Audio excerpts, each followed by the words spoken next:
നമസ്കാരം. മോർണിംഗ് ന്യൂസിലേക്ക് വിശദമായി. കൊട്ടാരക്കര ആനക്കൊട്ടൂരിൽ കിണറ്റിൽ ചാടി യുവതിയെ രക്ഷിക്കാൻ ശ്രമിക്കുന്നതിനിടെ കിണർ ഇടിഞ്ഞ് ഫയർമാൻ ഉൾപ്പെടെ 3 പേർക്ക് ദാരുണാന്ത്യം. കൊട്ടാരക്കര ഫയർ സ്റ്റേഷനിലെ ഫയർമാൻ സോണി എസ് കുമാർ, മുണ്ടുപാറ സ്വദേശി അർച്ചന, ആൺസുഹൃത്ത് ശിവാകൃഷ്ണൻ എന്നിവരാണ് മരിച്ചത്.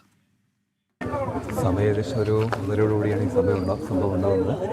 കൊട്ടാരക്കര സ്റ്റേഷനിലൊരു സ്ത്രീ കിണറ്റിൽ വീണ ഒരു മെസ്സേജ് കിട്ടിയിരുന്നു. അങ്ങനെ അവർ വന്ന് റെസ്ക്യൂ ചെയ്യുന്നതിനിടയ്ക്കാണ് ഈ ഒരു അപകടം ഉണ്ടാകുന്നത്. റെസ്ക്യൂ നടത്തിയിട്ട് ആ സ്ത്രീയും രക്ഷപ്പെടുത്തിയ സോണിക് എന്നുള്ളൊരു ഫയർമാനും കൂടി ഈ നെറ്റിൽ വരുന്ന വഴിക്ക് കിണറ്റിൻ്റെ പാലവും അതുപോലെ തന്നെ ബാരിയേഴ്സും കൂടി ഇടിഞ്ഞ് വീണ് രണ്ടുപേരും കൂടി അതോടൊപ്പം തന്നെ ആ കിണറ്റിൻ്റെ മുകളിൽ നിന്ന് ഒരാളും കൂടി ഇതിലകപ്പെടുകയായിരുന്നു. അതിനുശേഷം നമ്മുടെ ടീം ആദ്യം നമ്മുടെ ഫയർ ആൻഡ് റെസ്ക്യൂ ഓഫീസറെ എടുത്ത് ഹോസ്പിറ്റലിൽ കൊണ്ടുപോയി ആൾ മരണപ്പെട്ടതായി അറിയാൻ കഴിയും. നല്ല താഴ്ചയുണ്ട്, ഏകദേശം 50 മീറ്റർ അടുപ്പിച്ചോളം താഴ്ചയുള്ള കിണറായിരുന്നു. നമ്മൾ വരുമ്പോൾ തീർച്ചയായും ശ്വാസം ഒന്നും ഇല്ലാത്തൊരു സാഹചര്യമാണ്. അപ്പോൾ നമ്മൾ BA സെറ്റ് ഉപയോഗിച്ച് നമുക്ക് മുകളിൽ നിന്ന് ആരെയും കാണാൻ പറ്റുന്ന അവസ്ഥയായിരുന്നു. അതുപോലെ കിണറ്റിൽ നിറയെ റോപ്പും സംഭവങ്ങളും ചെറിയ ഇടുങ്ങിയ ഒരു കിണറാണ്. ഏകദേശം വെള്ളം ഒരു 10 അടിയോളം വെള്ളം കാണും ഏകദേശം. അപ്പോൾ വെള്ളത്തിനടിയിൽ കുടുങ്ങിയ രീതിയിലായിരുന്നു ഞാനാണ് ആദ്യം ഇറങ്ങുമ്പോൾ കാണുന്നത് മുങ്ങിക്കിടക്കുകയായിരുന്നു. കിണറിൻ്റെ സൈഡ് ഇടിഞ്ഞാണ് നമ്മുടെ ഒരു ജീവനക്കാരന് അപകടം പറ്റിയത്. അപ്പോൾ ആ ഒരു സേഫ്റ്റി നമ്മൾ നോക്കണം. ചുറ്റും ആ കെട്ട് ഇടിഞ്ഞ് പില്ലറകത്തോട്ട് വീണാണ് അപകടം പറ്റിയത്. കൂടുതൽ വിവരങ്ങളുമായി സുജിത് സുരേന്ദ്രനാണ് കൊട്ടാരക്കരയിൽ നിന്ന് ചേരുന്നത്. സുജിത്തെ, ഏറെ ദാരുണമായ ഒരു അപകടം 3 പേരുടെ മരണത്തിൽ കലാശിക്കുന്നു. എന്തായിരുന്നു സംഭവം? കൂടുതൽ വിവരങ്ങൾ എന്തൊക്കെയാണ്? ക്രിസ്റ്റിന, ഉന്മേഷ്, ഇന്നലെ രാത്രിയിൽ അർച്ചനയും ശിവകൃഷ്ണനും തമ്മിൽ വീട്ടിൽ വഴക്കുണ്ടാവുകയും അതിനുശേഷം അർച്ചനയെയും കുട്ടികളെയും ഈ ശിവകൃഷ്ണൻ മർദ്ദിക്കുകയുമായിരുന്നു. ഇതോടുകൂടിയാണ് അർച്ചന വീട്ടുമുറ്റത്തെ കിണറ്റിലേക്ക് എടുത്തു ചാടിയത്. നാട്ടുകാർ വിവരം അറിയിച്ചതിനെ തുടർന്നാണ് കൊട്ടാരക്കരയിൽ നിന്നുള്ള ഫയർഫോഴ്സ് യൂണിറ്റ് സ്ഥലത്തെത്തിയത്. ഇതിൽ ഫയർമാനായ സോണി ഇവരെ അർച്ചനയെ രക്ഷിക്കുന്നതിന് വേണ്ടി കിണറ്റിലേക്ക് ഇറങ്ങി. അർച്ചനയുമായി മുകളിലേക്ക് വരുമ്പോഴാണ് ഈ കിണറിന്റെ ചുറ്റുമതിൽ ഇടിഞ്ഞ് ഉള്ളിലേക്ക് വീണത്. ഉടൻ തന്നെ സോണിയെ ഒപ്പമുള്ള ഫയർഫോഴ്സ് സംഘം പെട്ടെന്ന് തന്നെ രക്ഷപ്പെടുത്താൻ ശ്രമിക്കുകയും രക്ഷപ്പെടുത്തി കരക്കെത്തിക്കുകയും ചെയ്തിരുന്നു. ഈ സമയത്ത് കിണർ ഇടിയുന്ന സമയത്ത് അടുത്തു നിന്നിരുന്ന ശിവകൃഷ്ണനും കിണറ്റിനുള്ളിലേക്ക് വീഴുകയായിരുന്നു. ഉടൻ തന്നെ സോണിയെ കൊട്ടാരക്കര താലൂക്ക് ആശുപത്രിയിലേക്ക് എത്തിച്ചെങ്കിലും ജീവൻ രക്ഷിക്കാനായില്ല. കിണറിന്റെ വെള്ളം കൂടുതലുണ്ടായിരുന്നു. ഏതാണ്ട് 10 അടിയോളം വെള്ളം കിടക്കുകയായിരുന്നു. ആ വെള്ളത്തിനടിയിലേക്ക് ഈ കിണർ മുകളിൽ നിന്നുള്ള മതിൽ ഇടിഞ്ഞു വീണതോടുകൂടി ഈ രണ്ടുപേരും, അതായത് ശിവകൃഷ്ണനും അതുപോലെ തന്നെ അർച്ചനയും കിണറിന്റെ അടിയിലാകുകയും ഏതാണ്ട് 4 മണിക്കൂറോളം നീണ്ട പരിശ്രമത്തിനൊടുവിലാണ് ഇവരുടെ മൃതദേഹം കരക്കെത്തിക്കാൻ കഴിഞ്ഞത്. ഈ കൊട്ടാരക്കരയ്ക്ക് പുറമെ മറ്റു 3 യൂണിറ്റ്, കൊല്ലത്തു നിന്നും കുണ്ട്രയിൽ നിന്നുള്ള ഫയർഫോഴ്സ് യൂണിറ്റുകൾ കൂടി എത്തിയാണ് ഈ മണ്ണ് നീക്കം ചെയ്ത് ഇരുവരെയും പുറത്ത് എത്തിച്ചത്. ഇരുവരുടെയും മൃതദേഹങ്ങൾ ഇപ്പോൾ കൊട്ടാരക്കര താലൂക്ക് ആശുപത്രി മോർച്ചറിയിലാണ് ഉള്ളത്. കൃഷ്ണ, ഈ വഴക്ക് പതിവായിരുന്നോ സുജിത്ത്? ഇവർ തമ്മിൽ എന്താണ് സംഭവിച്ചതെന്നാണ് ഈ നാട്ടുകാരും പ്രദേശവാസികളും ഒക്കെ പറയുന്നത് സുജിത്ത്? അതെ, ഈ കുട്ടികൾ പറയുന്നു, ഉന്മേഷ്, കുട്ടികൾ തന്നെ പറയുന്നുണ്ട് ഇവർ തമ്മിൽ വഴക്ക് പതിവായിരുന്നു. മാത്രമല്ല ഈ വഴക്കിനിടയിൽ അമ്മയെയും അതുപോലെ തന്നെ മറ്റു ഈ ഇളയ കുട്ടിയെയും മർദ്ദിക്കുകയായിരുന്നു. ഈ മർദ്ദിക്കുന്ന സമയത്ത് ഈ ഒരു കുപ്പി എവിടെയാണ് വെച്ചിരുന്നത് എന്ന് ചോദിച്ചുകൊണ്ടായിരുന്നു മർദ്ദനം. അത് അർച്ചനയെ മർദ്ദിച്ചതിന് ശേഷമാണ് കുട്ടിയുടെ ബാഗിൽ നിന്നും ഇയാൾ ഇത് എടുക്കുന്നത്. ആ സമയത്താണ് കുട്ടിയെ വീണ്ടും ഇയാൾ മർദ്ദിക്കുന്നത്. ആ സമയത്താണ് അർച്ചന ഇതിനെ ചോദ്യം ചെയ്തുകൊണ്ട് കുട്ടിയെ മർദ്ദിക്കരുത് എന്ന് പലതവണ പറഞ്ഞിട്ടും ശിവ അത് കേൾക്കാതിരുന്നതോടുകൂടിയാണ് പെട്ടെന്ന് ഇവർ മുറ്റത്തെ കിണറ്റിലേക്ക് എടുത്തു ചാടിയത്. ഏതായാലും കുടുംബ വഴക്കിനെ തുടർന്നാണ് ഇത്തരത്തിലൊരു കടുങ്കയിലേക്ക് അർച്ചന നീങ്ങിയത്. അതുമൂലം ഒരു ഫയർമാന്റെ ജീവനും നഷ്ടമായിരിക്കുന്നു എന്നുള്ളതാണ് ഉന്മേഷ്. മറ്റൊരു കാര്യം, ഇത്തരത്തിൽ വഴക്ക് പതിവാണെങ്കിൽ അയൽവാസികൾ ആരും ഇത് ശ്രദ്ധിച്ചിരുന്നില്ലേ? പ്രത്യേകിച്ച് കുഞ്ഞുങ്ങളുടെ കരച്ചിലൊക്കെ കേൾക്കുമ്പോൾ അത് ശ്രദ്ധിക്കേണ്ടതല്ലേ? അതിൽ ആരും ഇടപെടാനൊന്നും ശ്രമിച്ചില്ലേ? കൃഷ്ണ, നമുക്ക് മനസ്സിലാക്കാൻ കഴിയുന്നതനുസരിച്ച് ഇവരുടെ വീട്ടിൽ വഴക്ക് പതിവാകുന്ന ഒരു സാഹചര്യം, അത് മറ്റുള്ളവർ ഇടപെടുമ്പോൾ അവർക്ക് നേരെയും പാഞ്ഞെടുക്കുന്ന ചില സാഹചര്യങ്ങളൊക്കെ ഇയാളുടെ ഭാഗത്ത് നിന്ന് ഉണ്ടാകാറുണ്ട്. അവർക്ക് നേരെ കയർത്ത് ചെല്ലുകയും ചെയ്യാറുണ്ട്. അതുകൊണ്ട് ആയിരിക്കണം പ്രദേശവാസികൾ ആരും തന്നെ ഇവരുടെ വീട്ടിലെ ഈ വിഷയങ്ങളിലേക്ക് എത്താതിരുന്നതെന്നാണ് മനസ്സിലാക്കാൻ സാധിക്കുന്നത്. അതായത് ശബ്ദം കേട്ട് നാട്ടുകാർ തന്നെയാണ് ആദ്യം ഓടി എത്തിയതെന്നാണ് മനസ്സിലാക്കാൻ സാധിക്കുന്നത്. അങ്ങനെയാണ് ഫയർഫോഴ്സിൽ വിവരം അറിയിക്കുകയും ഫയർഫോഴ്സ് എത്തിയ ശേഷം ഈ ദാരുണ സംഭവങ്ങൾ അവിടെ ഉണ്ടാവുകയും ചെയ്തത് എന്നാണ് മനസ്സിലാകുന്നത് ഇപ്പോൾ. കൃഷ്ണ, ഉമേഷ്. സുജിത്ത്, ഇപ്പോൾ ഈ കിണറിന്റെ ചുറ്റുമതിൽ തകർന്നു വീണു എന്ന് പറഞ്ഞപ്പോൾ അത് കാലപ്പഴക്കം കൊണ്ടാണോ, മറ്റ് എന്തെങ്കിലും തരത്തിലുള്ള സുരക്ഷാ പ്രശ്നങ്ങൾ ഉണ്ടായിരുന്നോ? ഈ പെട്ടെന്ന് എത്തുക, രക്ഷാപ്രവർത്തനത്തിൽ ഏർപ്പെടുക, അപ്പോൾ ഇതൊക്കെ പരിശോധിക്കാൻ കഴിയാതെ ദൗത്യത്തിലേക്ക് പോകേണ്ടി വന്നത് കൊണ്ട് കൂടിയാണോ ഇപ്പോൾ ഇത്തരത്തിൽ ഈ ഒരു വലിയ ദുരന്തം ഉണ്ടായത് സുജിത്ത്? അതെ ഉമേഷ്, ഈ കിണർ ഏറെ പഴക്കം ചെന്ന ഒരു കിണറാണ്. അതുപോലെ തന്നെ ഇതിന്റെ വിസ്തൃതി കുറഞ്ഞ ഒരു കിണറാണ്. മാത്രമല്ല ഇന്നലെ ശക്തമായ മഴയായിരുന്നു. മഴയിൽ ഇതിന്റെ ചുറ്റുമതിലടക്കം കുതിർന്നിരുന്ന ഒരു സാഹചര്യമാണ്. അങ്ങനെയാണ് ഇത് ഇവരെ മുകളിലേക്ക് കയറ്റുന്ന സമയത്ത് ഈ ചുറ്റുമതിൽ ഇടിഞ്ഞ് താഴേക്ക് വീണതെന്നാണ് നമുക്കിപ്പോൾ മനസ്സിലാക്കാൻ സാധിക്കുന്നത്. ഉമേഷ്, സുജിത്ത്, മൃതദേഹങ്ങൾ ഇപ്പോൾ എവിടെയാണ്? മൃതദേഹങ്ങൾ ഇപ്പോൾ കൊട്ടാരക്കര താലൂക്ക് ആശുപത്രി മോർച്ചറിയിലാണ് സൂക്ഷിച്ചിട്ടുള്ളത്. ക്രിസ്ത്യൻ, ഈ ബന്ധുക്കളൊക്കെ വിവരം അറിഞ്ഞ് എത്തിയിട്ടുണ്ടോ? ഇനി മറ്റു നടപടികൾ എന്തൊക്കെയാണ്? കൃഷ്ണ, ഏതാണ്ട് 4 മണിക്കൂറിലേറെ പരിശ്രമിച്ചാണ് ഈ മൃതദേഹങ്ങൾ പുറത്തെത്തിച്ചത്. അതിനുശേഷമാണ് നടപടികൾ പൂർത്തിയാക്കി ഇത് കൊട്ടാരക്കര താലൂക്ക് ആശുപത്രി മോർച്ചറിയിലേക്ക് മൃതദേഹങ്ങൾ മാറ്റിയിട്ടുള്ളത്. പോസ്റ്റ്മോർട്ടത്തിന് ശേഷമാകും ബന്ധുക്കൾക്ക് വിട്ടു നൽകുക. ഇവരുടെ ബന്ധുക്കളെയൊക്കെ തന്നെ നാട്ടുകാർ വിവരം അറിയിച്ചിട്ടുള്ളതാണ്. ഇപ്പോൾ കൂടുതൽ ബന്ധുക്കളൊക്കെ തന്നെ എത്തിക്കൊണ്ടിരിക്കുകയാണ്. സുജിത്ത്, ഈ രക്ഷാദൗത്യത്തിനുള്ള മറ്റാർക്കെങ്കിലും പരിക്കുണ്ടോ? കാരണം മറ്റ് അഗ്നിശമന സേനാംഗങ്ങളൊക്കെ അവിടെ ഉണ്ടായിരുന്നുവല്ലോ അല്ലേ? 3 യൂണിറ്റുകൾ, നേരത്തെ ഞാൻ പറഞ്ഞതുപോലെ തന്നെ ഉമേഷ്, 3 യൂണിറ്റ് ഫയർഫോഴ്സ് ആണ് എത്തിയത്. കൊട്ടാരക്കരയിൽ നിന്നും അതുപോലെ തന്നെ കുണ്ടറയിൽ നിന്നും പിന്നീട് കൊല്ലത്ത് നിന്നും 3 ഫയർഫോഴ്സ് യൂണിറ്റുകൾ എത്തിയാണ് ഈ രക്ഷാപ്രവർത്തനങ്ങൾ നടത്തിയത്. ആദ്യം ഇവർ ചെയ്തത് ഈ പൊളിഞ്ഞ മതിൽ, അരമതിൽ ഈ കിണറ്റിലേക്ക് വീണ ഭാഗങ്ങൾ നീക്കം ചെയ്യുകയായിരുന്നു. അതിനുശേഷം അത് ഏറെ ദുഷ്കരമായിരുന്നു. കാരണം ഇന്നലെ മഴ ശക്തമായിരുന്നു. ഒപ്പം തന്നെ ഈ മഴയിൽ വെള്ളം കിണറ്റിൽ കൂടിയ ഒരു സാഹചര്യവും ഉണ്ടായിരുന്നു. അതുകൊണ്ട് തന്നെ ഈ രക്ഷാപ്രവർത്തനത്തിന് വലിയ രീതിയിലുള്ള ബുദ്ധിമുട്ടുകൾ നേരിട്ടിരുന്നു. പ്രദേശത്തെ ചില നാട്ടുകാരൊക്കെ തന്നെ എത്തിയിരുന്നു. നാട്ടുകാരുടെ സഹായത്തോടു കൂടിയാണ് ഫയർഫോഴ്സ് സംഘം ഈ മണ്ണ് നീക്കം ചെയ്ത് മൃതദേഹങ്ങൾ പുറത്തെത്തിച്ചത്. ഏറെ ദുഷ്കരമായ പ്രവൃത്തി തന്നെയായിരുന്നു. പക്ഷേ സോണിയുടെ മൃതദേഹം ഒരുപാട് ഉള്ളിലേക്ക് പോകാത്ത ഒരു സാഹചര്യമായിരുന്നു. അതുകൊണ്ട് തന്നെയാണ് സോണിയെ പെട്ടെന്ന് കരക്കെത്തിക്കുവാനും ആശുപത്രിയിലേക്ക് കൊണ്ടുപോകാനും കഴിഞ്ഞത്. ആശുപത്രിയിലേക്ക് എത്തിക്കുന്ന വഴിയിലാണ് സോണി മരിച്ചത്. പക്ഷേ ഈ 4 മണിക്കൂറിലേറെ നീണ്ട പരിശ്രമത്തിനൊടുവിൽ അർച്ചനയും അതുപോലെ തന്നെ ശിവയെയും പുറത്തേക്ക് എത്തിച്ചെങ്കിലും ഇരുവർക്കും ജീവൻ ഉണ്ടായിരുന്നില്ല. എന്നാലും മൃതദേഹങ്ങൾ ഇപ്പോൾ കൊട്ടാരക്കര താലൂക്ക് ആശുപത്രിയിലേക്ക് മാറ്റിയിരിക്കുന്നു. പോസ്റ്റ്മോർട്ടത്തിന് ശേഷമാകും ബന്ധുക്കൾക്ക് വിട്ടു നൽകുക.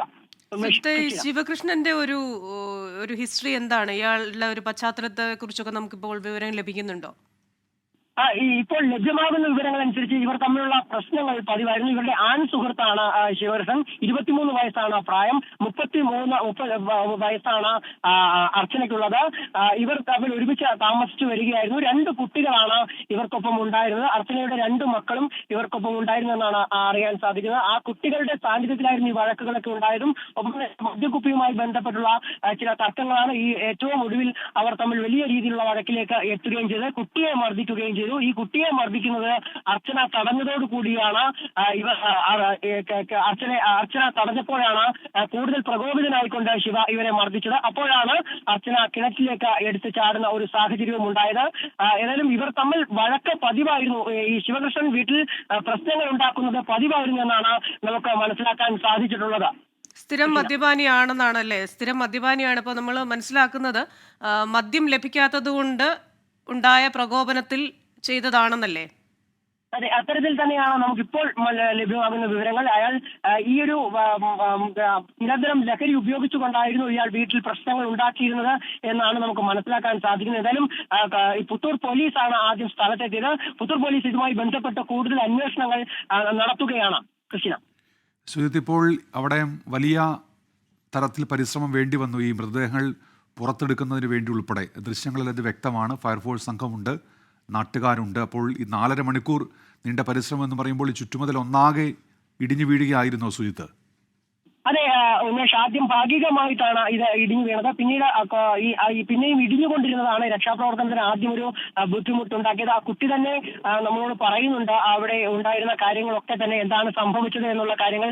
ആ കുട്ടിയുടെ പ്രതികരണം കൂടി നമുക്ക് പ്ലേ ചെയ്യാവുന്നതാണ്. അപ്പോൾ അതിൽ തന്നെ കുട്ടി പറയുന്നുണ്ട്, വീട്ടിലെ ഈ പ്രശ്നങ്ങൾ ഇത്തരത്തിൽ നിരന്തരം ഇയാൾ പ്രശ്നങ്ങൾ ഉണ്ടാക്കാറുണ്ട്. ആ പ്രശ്നങ്ങളുടെ തുടർച്ചയായി പലതവണ ഇത്തരത്തിൽ അർച്ചന ആത്മഹത്യക്ക് ശ്രമിക്കാറുണ്ടായിരുന്നു എന്നും പറയുന്നുണ്ട്. കാരണം ചില സമയങ്ങളിൽ ഇയാളുടെ കുട്ടികളുടെ ഉപദ്രവം കാരണം സഹിക്കാൻ വയ്യാതെ പലപ്പോഴും ആത്മഹത്യയെക്കുറിച്ച് പോലും അർച്ചന ചിന്തിച്ചിരുന്നു എന്ന് നാട്ടിൽ ചിലരും നമ്മളോട് പറയുന്നുണ്ട്. ഏതായാലും ഇത്തരത്തിൽ സഹിക്കാൻ വയ്യാതെയാണ് അർച്ചന മക്കളെ മർദ്ദിക്കുന്നത് കണ്ട് സഹിക്കാൻ വയ്യാതെയാണ് ഇവർ കിണറ്റിലേക്ക് എടുത്ത് ചാടിയതെന്നാണ് നമുക്ക് മനസ്സിലാക്കാൻ സാധിക്കുന്നത്. ഈ കിണർ നേരത്തെ ഉന്മേഷ് പറഞ്ഞതുപോലെ തന്നെ ഈ കിണറിന്റെ വിസ്തൃതി കുറഞ്ഞ ഒരു കിണറാണ്. ഒപ്പം തന്നെ വെള്ളം വലിയ രീതിയിൽ 10 അടിയോളം താഴ്ചയിൽ വെള്ളം ഉണ്ടായിരുന്നു. കിണറിന് ആഴം കൂടിയൊരു കിണറാണ്. ഒപ്പം തന്നെ മഴയിൽ ഇതിന്റെ ചുറ്റുമതിലൊക്കെ കുതിർന്നിരുന്നു. അതാണ് ഈ ഫയർമാൻ അതിൽ നിന്നും അർച്ചനയെ രക്ഷപ്പെടുത്തി മുകളിലേക്ക് എത്തിക്കുമ്പോൾ ഈ മതിൽ ഇടിഞ്ഞ് വീഴുകയുണ്ടായത്. അങ്ങനെയാണ് ഇത്തരത്തിൽ ദാരുണമായ സംഭവം ഉണ്ടായതും. സുജിത് സുരേന്ദ്രനാണ് ഇപ്പോൾ വിവരങ്ങൾ നൽകിക്കൊണ്ടിരിക്കുന്നത്. കൊല്ലം കൊട്ടാരക്കര മുണ്ടുപാറയിലാണ് ദാരുണമായ ഈ സംഭവം ഉണ്ടായത്.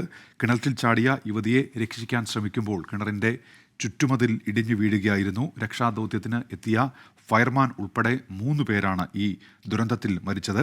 കൊട്ടാരക്കര ഫയർ സ്റ്റേഷനിലെ ഫയർമാനായ ആറ്റിങ്ങൽ സ്വദേശി സോണി എസ് കുമാർ, മുണ്ടുപാറ വിഷ്ണുവിലാസം വീട്ടിൽ അർച്ചന, കൂടെ ഉണ്ടായിരുന്ന ആൺസുഹൃത്ത് ശിവകൃഷ്ണൻ എന്നിവരാണ് ഇപ്പോൾ ഈ സംഭവത്തിൽ മരിച്ചിരിക്കുന്നത്. അർച്ചനയാണ് കുടുംബ വഴക്കിന് തൊട്ടുപിന്നാലെ കിണറ്റിലേക്ക് ചാടിയത്. അർച്ചനയെ രക്ഷിക്കുന്നതിന് വേണ്ടിയാണ് ഫയർഫോഴ്സ് സംഘം ഉൾപ്പെടെ അവിടെ എത്തിയത്. അതിനിടയിലാണ് കിണറിൻ്റെ ചുറ്റുമതിൽ ഇടിഞ്ഞ് വീഴുന്നതും ഈ ദാരുണമായ സംഭവം ഉണ്ടാകുന്നതും. കരയ്ക്ക് നിൽക്കുകയായിരുന്നു ശിവകൃഷ്ണനും ഈ ചുറ്റുമതിൽ ഇടിയുമ്പോൾ കിണറ്റിലേക്ക് വീഴുകയായിരുന്നു. ചുറ്റുമതിൽ ഇടിഞ്ഞു വീണ് എന്നതുകൊണ്ട് തന്നെ ഈ മൃതദേഹങ്ങൾ പുറത്തെടുക്കാൻ ഏറെ പരിശ്രമം വേണ്ടി വന്നു. 3 ഫയർഫോഴ്സ് യൂണിറ്റുകൾ അവിടെ ഉണ്ടായിരുന്നു.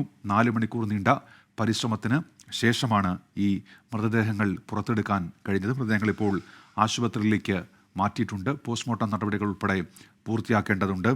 ഈ കുടുംബ വഴക്ക് അവിടെ ഉണ്ടായിരുന്നു സ്ഥിരമായി എന്നൊക്കെയുള്ള പ്രതികരണങ്ങൾ ഇപ്പോൾ ലഭ്യമായിട്ടുണ്ട്. ഏതായാലും ദാരുണമായ സംഭവമാണ്. കൊല്ലം കൊട്ടാരക്കര മുണ്ടുപാറയിലാണ് ഇത്തരത്തിലൊരു സംഭവം ഉണ്ടായിരിക്കുന്നത്. കിണറ്റിൽ ചാടിയ യുവതിയെ രക്ഷിക്കാൻ ശ്രമിക്കുമ്പോഴാണ് ഫയർമാൻ ഉൾപ്പെടെ 3 പേർ മരിച്ചത്. സുജിത്ത് തുടരുന്നുണ്ട് കൂടുതൽ വിവരങ്ങളുമായി. സുജിത്ത്, ഈ കുട്ടികളുടെ പ്രായം എത്രയാണ്? ഈ അയൽവാസികളൊക്കെ നമ്മളോട് പങ്കുവയ്ക്കുന്ന വിവരങ്ങൾ എന്തൊക്കെയാണ്? ഈ കുടുംബ വഴക്ക്, അതുപോലെ തന്നെ അവർ ഇടപെടുമ്പോൾ ഉണ്ടാകുന്ന പ്രശ്നങ്ങൾ, കുട്ടികൾക്ക് എന്തായിരുന്നു പറയാനുള്ളത്? കൃഷ്ണ, കുട്ടികൾ പറയുന്നത് പ്രധാനമായി ഇവർ തമ്മിലുള്ള നിരന്തരം ഉണ്ടാകുന്ന വഴക്ക് തന്നെയായിരുന്നു. പിന്നെ ഇന്നലെ നടന്ന ഈ സംഭവങ്ങളുടെ ഞാൻ നേരത്തെ പറഞ്ഞതുപോലെ തന്നെ മദ്യക്കുപ്പിയുമായി ബന്ധപ്പെട്ട മദ്യക്കുപ്പി എവിടെയെന്ന് ചോദിച്ചുകൊണ്ടുള്ള ഇയാളുടെ ഒരു പ്രശ്നങ്ങളായിരുന്നു. അത് ഈ കുട്ടിയുടെ ബാഗ് പരിശോധിക്കുകയായിരുന്നു. ബാഗിൽ നിന്നും ഇതെടുത്തതിനു ശേഷമാണ് കുട്ടിയെ ഇയാൾ മർദ്ദിക്കുന്ന ഒരു സാഹചര്യം ഉണ്ടായത്. കൊച്ചു കുട്ടികളാണ്, അവർക്ക് ഏതാണ്ട് 4 വയസ്സ്, അതുപോലെ തന്നെ ആ ഒരു പ്രായം മാത്രമാണ് വരുന്നത്. ആ പ്രായത്തിലുള്ള കുട്ടികളെയാണ് ഇയാൾ ക്രൂരമായി മർദ്ദിച്ചത്. അമ്മയുടെ മുന്നിൽ വെച്ച് ഇത്തരത്തിൽ കുട്ടിയെ അതിക്രൂരമായി മർദ്ദിക്കുന്നത് കണ്ട് സഹികെട്ടാണ് ഇത്തരത്തിൽ അർച്ചന കിണറ്റിലേക്ക് ചാടുന്ന ഒരു സാഹചര്യം ഉണ്ടായത്. ഒപ്പം ഈ സമയത്തൊക്കെ തന്നെ ഈ കിണറ്റിൽ നിന്നും രക്ഷപ്പെടുത്താൻ ശ്രമിക്കുന്ന സമയത്തൊക്കെ തന്നെ ശിവകൃഷ്ണൻ അവിടെ നിൽപ്പുണ്ടായിരുന്നു. അപ്പോഴാണ് ഈ മതിൽ ഇടിഞ്ഞുകൊണ്ട് ഇയാൾ നിന്ന ഭാഗവും ഇടിഞ്ഞ് ഈ കിണറ്റിലേക്ക് വീഴുന്നത്. അങ്ങനെയാണ് ഇരുവരും കിണറ്റിനുള്ളിൽ അകപ്പെട്ടത്. ഉടനെ തന്നെ നാട്ടുകാർ ചേർന്നുകൊണ്ട് ഇവരെ ഒപ്പം തന്നെ ഫയർഫോഴ്സ്, കൊട്ടാരക്കര ഫയർഫോഴ്സ് ആണ് ആദ്യം എത്തിയത്. ആ സംഘമാണ് ഇവരെ കരയ്ക്ക് എത്തിക്കാനുള്ള ഒരു നടത്തിയത്. ഈ സോണിയുടെ ശരീരം പകുതി മാത്രമായിരുന്നു ഈ സമയത്ത് ഇതിനടിയിൽ പെട്ടത്. ഒപ്പം തന്നെ അപ്പോൾ തന്നെ ഇയാളെ രക്ഷപ്പെടുത്താനുള്ളൊരു ശ്രമം നടത്തുകയായിരുന്നു. സോണിയെ ആദ്യം രക്ഷപ്പെടുത്തി ആശുപത്രിയിലേക്ക് കൊണ്ടുപോവുകയായിരുന്നു. പിന്നാലെയാണ് ഈ ശിവയെയും അതുപോലെ തന്നെ അർച്ചനയെയും കരയിലേക്ക് എത്തിക്കാനുള്ള ഒരു ശ്രമം നടത്തിയത്. പക്ഷേ അത് ഏറെ ദുഷ്കരമായി മാറുകയായിരുന്നു. അതോടുകൂടിയാണ് മറ്റ് 2 ഫയർഫോഴ്സ് യൂണിറ്റുകളെ കൂടി വിളിച്ചു വരുത്തിയത്. അങ്ങനെയാണ് കുണ്ട്രയിൽ നിന്നും കൊല്ലത്ത് നിന്നും ഫയർഫോഴ്സ് സംഘം സ്ഥലത്തേക്ക് എത്തിയത്. ഇവർ 3 ഫയർഫോഴ്സ് യൂണിറ്റുകൾ ചേർന്ന് ഒപ്പം നാട്ടുകാരും ചേർന്നുകൊണ്ടാണ് ഈ കിണറ്റിലേക്ക് ഉള്ള മണ്ണ് അത്രയും നീക്കം ചെയ്തത്. ആ മണ്ണ് നീക്കം ചെയ്ത ശേഷം ഏതാണ്ട് 4 മണിക്കൂറോളം നീണ്ട പരിശ്രമത്തിലാണ് ഈ 2 ശരീരങ്ങൾ കരയ്ക്ക് എത്തിച്ചത്. അപ്പോഴേക്കും 2 പേരും മരിച്ചിരുന്നു. ഇതിനുശേഷമാണ് ഈ മൃതദേഹങ്ങൾ കൊട്ടാരക്കര താലൂക്ക് ആശുപത്രി മോർച്ചറിയിലേക്ക് മാറ്റിയത്. ശരി, സുജിത് സുരേന്ദ്രനാണ് കൊട്ടാരക്കരയിൽ നിന്ന് വിശദാംശങ്ങൾ നൽകിയത്. ശബരിമല സ്വർണ്ണക്കൊള്ള വിവാദത്തിൽ പ്രത്യേക അന്വേഷണ സംഘത്തിന്റെ ചെന്നൈയിലെയും കേരളത്തിലെയും പരിശോധന തുടരുകയാണ്. ചെന്നൈയിലെ സ്മാർട്ട് ക്രിയേഷൻസിൽ ഇന്ന് നേരിട്ടെത്തി SIT വിവരം തേടും. ഉണ്ണികൃഷ്ണൻ പോറ്റിയെയും ഇന്ന് അന്വേഷണ സംഘം ചോദ്യം ചെയ്തേക്കും. വിവരങ്ങളുമായി തിരുവനന്തപുരത്ത് നിന്ന് മേഘന മുരളിയാണ് ചേരുന്നത്. മേഘന, ഗുഡ് മോർണിംഗ്. ഇതുമായി ബന്ധപ്പെട്ട് 2019 ദേവസ്വം ഭാരവാഹികളെയെല്ലാം തന്നെ മുൾമുനയിൽ നിർത്തിക്കൊണ്ടുള്ള വിവരങ്ങളാണല്ലോ കഴിഞ്ഞ ദിവസമൊക്കെ പുറത്തു വന്നത്. ഇന്നിപ്പോൾ സ്മാർട്ട് ക്രിയേഷൻസിൽ പരിശോധന നടത്തുന്നു. ഇനി ഉള്ള നടപടികൾ എന്തൊക്കെയാണ്?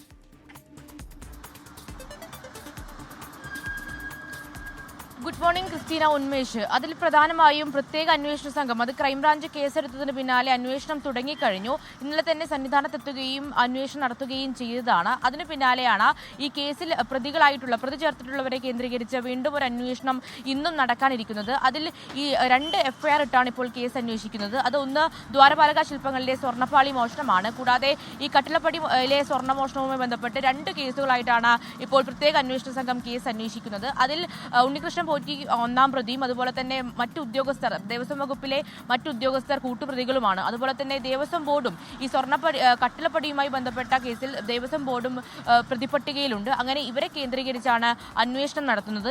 ഇന്ന് നടക്കാൻ പോകുന്നതും ഇതിൽ ഈ അറ്റകുറ്റപ്പണിക്കായി സ്പോൺസർ കൊണ്ടുപോയിട്ടുള്ള ചെന്നൈ സ്മാർട്ട് ക്രിയേഷൻ കമ്പനിയിലാണ് നേരിട്ടെത്തിയ ഒരു അന്വേഷണം നടക്കേണ്ടത്.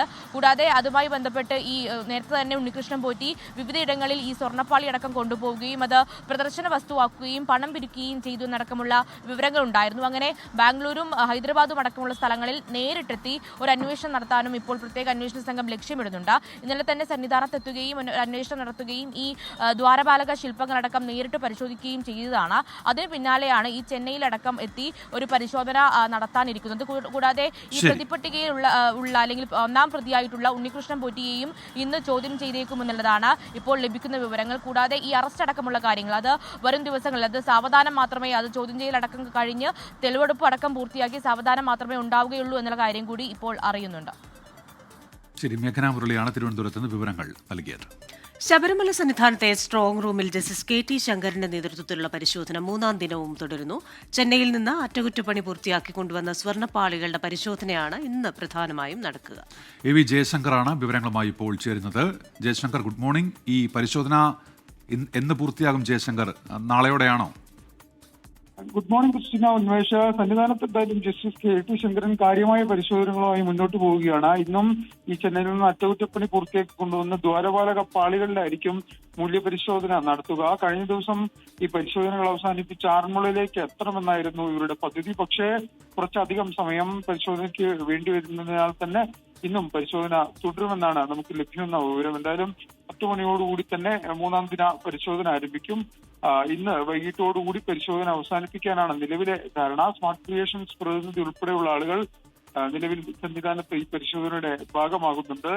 ഏതൊക്കെ ഉരുപ്പടികൾ, ഉൽപ്പന്നങ്ങൾ പരിശോധിച്ചു എന്ന കാര്യത്തിൽ നിലവിൽ വ്യക്തതയില്ല. എന്തായാലും ഇന്നും സന്നിധാനത്ത് പരിശോധന തുടരും. അത് പൂർത്തിയാക്കിയായിരിക്കും ആറന്മുളയിൽ സ്ട്രോങ് റൂം, പ്രധാന സ്ട്രോങ് റൂമിൽ പരിശോധന നടത്തുക. കഴിഞ്ഞ ദിവസം സന്നിധാനത്ത് SIT സംഘം ഉൾപ്പെടെ എത്തുകയും ഈ സ്വർണ്ണപ്പാളി വിവാദവുമായി ബന്ധപ്പെട്ട ഫയലുകൾ ശേഖരിക്കുകയും ചെയ്തിരുന്നു. ഇന്നും സമാനമായ രീതിയിൽ SIT സംഘം പത്തനംതിട്ട കേന്ദ്രീകരിച്ചുകൊണ്ട് തുടർ മൂവ്മെന്റുകൾ നടത്താനുള്ള ഒരു സാധ്യതയുണ്ട്. AV ജയശങ്കറാണ് വിവരങ്ങൾ നൽകിയത്. തദ്ദേശ തെരഞ്ഞെടുപ്പിലെ സംവരണ വാർഡുകൾ നിശ്ചയിക്കുന്നതിനുള്ള നറുക്കെടുപ്പ് ഇന്ന് ആരംഭിക്കും. 21 വരെയാണ് സംവരണ നറുക്കെടുപ്പ് നടക്കുക. വനിത, പട്ടികജാതി വനിത, പട്ടികവർഗ വനിത, പട്ടികജാതി, പട്ടികവർഗം എന്നീ സംവരണങ്ങളാണ് നിശ്ചയിക്കുക. മുനിസിപ്പാലിറ്റികളിലെ സംവരണ വാർഡുകൾ നിശ്ചയിക്കാനുള്ള ചുമതല തദ്ദേശ ജോയിന്റ് ഡയറക്ടർക്കും കോർപ്പറേഷനുകളിൽ അർബൻ ഡയറക്ടർക്കുമാണ്. എയ്ഡഡ് സ്കൂളുകളിലെ ഭിന്നശേഷി നിയമന വിഷയത്തിൽ ഇന്ന് നിർണായക യോഗം. മുഖ്യമന്ത്രി, വിദ്യാഭ്യാസ മന്ത്രി, അറ്റോർണി ജനറൽ എന്നിവർ യോഗത്തിൽ പങ്കെടുക്കും. ഭിന്നശേഷി നിയമനവുമായി ബന്ധപ്പെട്ട് NSSന് അനുകൂലമായി ലഭിച്ച സുപ്രീംകോടതി ഉത്തരവ് മറ്റ് വിഭാഗങ്ങൾക്കും ബാധകമാക്കണം എന്നാണ് ക്രിസ്ത്യൻ മാനേജ്മെന്റുകൾ ഉൾപ്പെടെയുള്ളവരുടെ ആവശ്യം. ഈ സാഹചര്യത്തിലാണ് മുഖ്യമന്ത്രിയുടെ അധ്യക്ഷതയിൽ യോഗം വിളിച്ചത്. മാനേജ്മെന്റുകളുടെ ആവശ്യം നടപ്പാക്കാൻ കൂടുതൽ നിയമോപദേശം തേടണമെന്ന കാര്യത്തിലും ഇന്ന് തീരുമാനമെടുക്കും. അടുത്ത ഘട്ടം മാനേജ്മെന്റുകളുമായി ചർച്ച നടത്തുമെന്ന് വിദ്യാഭ്യാസ മന്ത്രി V ശിവൻകുട്ടി അറിയിച്ചു. ഇനി രാജ്യാന്തര വാർത്തകളിലേക്കാണ്. വാർത്താലോകം.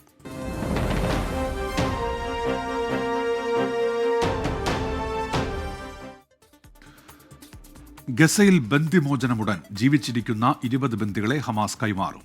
ഗസ യുദ്ധം അവസാനിച്ചെന്ന് അമേരിക്കൻ പ്രസിഡന്റ് ഡൊണാൾഡ് ട്രംപ് വ്യക്തമാക്കി. ട്രംപ് ഇന്ന് ഇസ്രയേൽ പാർലമെന്റിനെ അഭിസംബോധന ചെയ്യും. ഈജിപ്തിലെ ഷാം അൽ ഷെയ്ഖിൽ സമാധാന ഉച്ചകോടിയിലും പങ്കെടുക്കും. വിവരങ്ങളുമായി മധു കൊട്ടാരക്കരയാണ് ന്യൂജേഴ്സിയിൽ നിന്ന് ചേരുന്നത്. മധു, ഗുഡ് ഈവനിംഗ്. ഇന്ന് ട്രംപിന്റെ ഭാഗത്തു നിന്നുള്ള പ്രഖ്യാപനം ഉണ്ടാകും. സമാധാനം അവിടെയായി, യുദ്ധം തീർന്നു എന്ന് പറയുമ്പോഴും ചില തരത്തിലുള്ള അസ്വസ്ഥതകളും അശാന്തികളും ഒക്കെ അതിർത്തിയിൽ കാണാം എന്നുള്ള റിപ്പോർട്ടുകളും വരുന്നുണ്ട്. ഇന്ന് എന്തൊക്കെയായിരിക്കും അമേരിക്കയുടെ ഭാഗത്തു നിന്ന് ഇസ്രയേലിൽ ഉണ്ടാവുക? ബന്ദിമോചനം എപ്പോൾ ആരംഭിക്കും? Good morning Christina, Unmesh. Israel Hamas അംഗീകരിച്ച ഡൊണാൾഡ് ട്രംപ് മുമ്പോട്ട് വെച്ച 20 പോയിന്റ് സമാധാന കരാറിന്റെ 1ാം ഘട്ടമാണ് ഇന്ന് ആരംഭിക്കുന്നത്. US പ്രസിഡന്റ് ഡൊണാൾഡ് ട്രംപ് അല്പം മണിക്കൂറുകൾക്ക് ശേഷം ഇസ്രയേലിലെ ടെൽ അവീവിൽ എത്തും. ബന്ദികളുടെ മോചനം ഏത് നിമിഷവും എന്നാണ് അമേരിക്ക പറയുന്നത്. അമേരിക്കയുടെ വൈസ് പ്രസിഡന്റ് JD വാൻസ് ആണ് ഇക്കാര്യം അറിയിച്ചിരിക്കുന്നത്. 20 പേരെങ്കിലും ജീവനോടെ ഉണ്ടാകുമെന്നാണ് അമേരിക്കയുടെ പ്രതീക്ഷ. 28 പേർ മരണപ്പെട്ടു. അവരുടെ ശരീരവും ഇത് കൈമാറുന്നതായിരിക്കും.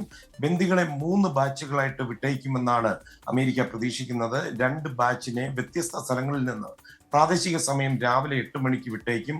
3ാം ബാച്ച് 1 മണിക്കൂറിന് ശേഷം മറ്റൊരു സ്ഥലത്തു നിന്നായിരിക്കും മോചിപ്പിക്കുകയും ചെയ്യുക. കരാറിന്റെ ആദ്യഘട്ടത്തിന്റെ ഭാഗമായി ഇസ്രയേലിലെ ഏകദേശം 2000-ഓളം വരുന്ന പാലസ്തീൻ തടവുകാരെയും അത് മോചിപ്പിക്കുന്നതായിരിക്കും. ട്രംപ് ഇസ്രായേൽ പാർലമെന്റിനെ ഇന്ന് അഭിസംബോധന ചെയ്യും. ബന്ദികളുടെ കുടുംബാംഗങ്ങൾ പാർലമെന്റിൽ ഉണ്ടാകും. ഇന്ന് ഉച്ചയോടെ വൈറ്റ് ഹൗസിൽ നിന്ന് തിരിക്കും മുമ്പ് ഗസ യുദ്ധം അവസാനിച്ചെന്ന് ട്രംപ് മാധ്യമപ്രവർത്തകരോട് പറഞ്ഞു. അതേസമയം ഗസയിൽ മാനുഷിക സഹായം വർദ്ധിച്ചു വരികയാണെന്ന് ഐക്യരാഷ്ട്രസഭയുടെ പ്രസ്താവന വന്നിട്ടുണ്ട്. മാർച്ചിന് ശേഷം ഇതാദ്യമായിട്ടാണ് പാചകവാതകം എത്തിച്ചേർന്നതും അതുപോലെ ഭക്ഷണ മെഡിക്കൽ ഡെലിവറികൾ വലിയ തോതിൽ വർദ്ധിച്ചതായിട്ടും ഐക്യരാഷ്ട്രസഭ പറഞ്ഞു. ഇസ്രായേൽ പാർലമെന്റ് നെസറ്റിൽ പ്രസംഗിക്കുന്ന 4ാമത്തെ US പ്രസിഡന്റ് ആയിരിക്കും ഡൊണാൾഡ് ട്രംപ്. ഇതിനു മുമ്പ് സംസാരിച്ചത് ജിമ്മി കാർട്ടറും ക്ലിന്റണും അതുപോലെ ജോർജ് ബുഷുമായിരുന്നു. പിന്നീട് ഈ ഗസയുടെ ഭാവിയെക്കുറിച്ചുള്ള ഉച്ചകോടിയിൽ 20-ലധികം രാജ്യങ്ങളിൽ നിന്നുള്ള നേതാക്കൾ ഈജിപ്തിൽ US പ്രസിഡന്റിനോടൊപ്പം ചേരുന്നതായിരിക്കും. കൃഷ്ണ നേരത്തെ സൂചിപ്പിച്ചതുപോലെ ഇപ്പോഴും ചില ചർച്ചകളും ചില അഭിപ്രായ വ്യത്യാസങ്ങളും ഒക്കെ നടക്കുന്നുണ്ട്.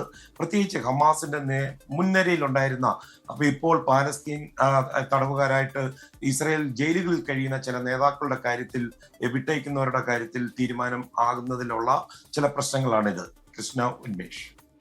ശരി, മധു കൊട്ടാരക്കരയാണ് ന്യൂജേഴ്സിയിൽ നിന്ന് വിശദാംശങ്ങൾ നൽകിയത്. അല്പസമയത്തിനകം ബന്ദിമോചനം ആരംഭിക്കുമെന്നാണ് നമ്മൾ പ്രതീക്ഷിക്കുന്നത്. ഗസയിൽ അധികാര തർക്കത്തെ ചൊല്ലി ആഭ്യന്തര സംഘർഷം മൂർച്ഛിച്ചു. ഹമാസിന്റെ സായുധ സേനയും ഡർമഷ് വിഭാഗക്കാരുമായുള്ള ഏറ്റുമുട്ടലിൽ 27 പേർ കൊല്ലപ്പെട്ടു. ശനിയാഴ്ച ആരംഭിച്ച പോരാട്ടത്തിൽ ഇതുവരെ 19 ഡർമഷ് വംശജരും 8 ഹമാസ് പോരാളികളുമാണ് കൊല്ലപ്പെട്ടത്. ഗസയിലെ ജോർദാനി ആശുപത്രിക്കടുത്ത് കനത്ത ഏറ്റുമുട്ടൽ നടന്നതായി റിപ്പോർട്ടുകളുണ്ട്. വെടിവയ്പ്പിനെ തുടർന്ന് പ്രദേശവാസികൾ പലായനം ചെയ്തതായും വാർത്തകളുണ്ട്. ഗസയിലുടനീളം ഹമാസ് സായുധ യൂണിറ്റുകൾ വിന്യസിച്ചു. പാകിസ്ഥാനും അഫ്ഗാനിസ്ഥാനുമായുള്ള സംഘർഷത്തിൽ മധ്യസ്ഥത വഹിക്കാൻ തയ്യാറെന്ന് സൗദിയും ഖത്തറും ഇറാനും. ഇരു രാജ്യങ്ങളും സംയമനം പാലിക്കണമെന്നും ചർച്ചകളിലൂടെ പരിഹാരം കാണണമെന്നും ഈ രാജ്യങ്ങൾ ആവശ്യപ്പെട്ടു. ജിദ്ദയിൽ നിന്ന് ജലീൽ കണ്ണമംഗലം തയ്യാറാക്കിയ റിപ്പോർട്ടിലേക്ക്. പാകിസ്ഥാനും അഫ്ഗാനിസ്ഥാനും തമ്മിലുള്ള അതിർത്തിയിലെ സംഘർഷം എത്രയും പെട്ടെന്ന് അവസാനിപ്പിക്കണമെന്നും ആവശ്യമെങ്കിൽ ഈ കാര്യത്തിൽ മധ്യസ്ഥത വഹിക്കാൻ തയ്യാറാണ് എന്നുമാണ് ചില അറബ് ഇസ്ലാമിക രാജ്യങ്ങൾ അറിയിച്ചിരിക്കുന്നത്.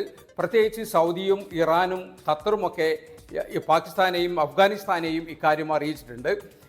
ഇടപെടാൻ തയ്യാറാണെന്നും ഇരു രാജ്യങ്ങളും സംയമനം പാലിക്കണം എന്നുമാണ് ഇറാൻ വിദേശകാര്യമന്ത്രി കഴിഞ്ഞ ദിവസം പറഞ്ഞത്. അതോടൊപ്പം തന്നെ സൗദി വിദേശകാര്യ മന്ത്രാലയം അറിയിച്ചിരിക്കുന്നത് തങ്ങളുടെ ആശങ്ക അറിയിച്ചതോടൊപ്പം തന്നെ സുരക്ഷയും സ്ഥിരതയും വേണം, സംയമനം ഇരു രാജ്യങ്ങളും പാലിക്കണം എന്ന് പറഞ്ഞിട്ടുണ്ട്. ചർച്ചയിലൂടെ പരിഹാരം കാണേണ്ട വിഷയമാണ്. സമാധാനം പുനഃസ്ഥാപിക്കാൻ എല്ലാവിധ പിന്തുണയും സൗദി അറിയിക്കുകയും ചെയ്തിട്ടുണ്ട്. അതോടൊപ്പം തന്നെ ഖത്തർ വിദേശകാര്യ മന്ത്രാലയം പറഞ്ഞിരിക്കുന്നത് നയതന്ത്ര ചർച്ചകളിലൂടെ ഈ പ്രശ്നത്തിന് പരിഹാരം കാണണം എന്നാണ്. സംഘർഷം എല്ലാവരെയും ദോഷകരമായി ബാധിക്കും എന്ന് ഈ 3 രാജ്യങ്ങളും ഈ പാകിസ്ഥാനെയും അഫ്ഗാനിസ്ഥാനെയും അറിയിച്ചിട്ടുണ്ട്. അതേസമയം ഖത്തറിൻ്റെയും സൗദിയുടെയും അഭ്യർത്ഥന മാനിക്കുന്നു എന്നാണ് ഇതിന് ശേഷം അഫ്ഗാൻ പ്രതികരിച്ചത്. താലിബാൻ്റെ വക്താവായ സബീഹുല്ല മുജാഹിദാണ് ഇക്കാര്യം അറിയിച്ചത്. എന്നാൽ പാകിസ്ഥാൻ ഇനിയും ആക്രമണത്തിന് തുനിഞ്ഞാൽ ശക്തമായ തിരിച്ചടി ഉണ്ടാകുമെന്നും അഫ്ഗാനിസ്ഥാൻ മുന്നറിയിപ്പ് നൽകിയിട്ടുണ്ട്. മലബാർ ഗോൾഡ് ആൻഡ് ഡയമണ്ട്സിന്റെ പുതിയ ഷോറൂം ഡൽഹി പീതാംബുരയിലെ വൈശാലി എൻക്ലേവിൽ തുറന്നു. ബോളിവുഡ് താരം അനിൽ കപൂർ ഷോറൂം ഉദ്ഘാടനം ചെയ്തു.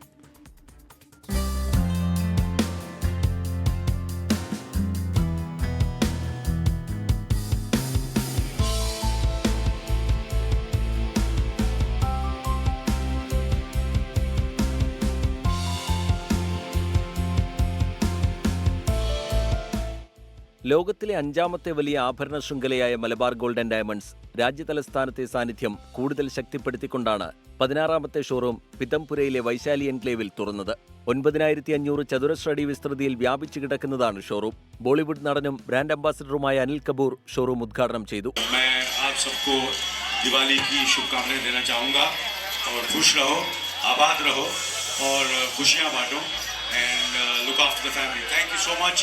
വൈവിധ്യമാർന്ന ഡിസൈനുകളിലും ശൈലികളിലുമുള്ള അതിമനോഹരമായ ആഭരണങ്ങളുടെ മികച്ച ശ്രേണികൾ ഉൾപ്പെടുത്തിയാണ് പുതിയ showroom.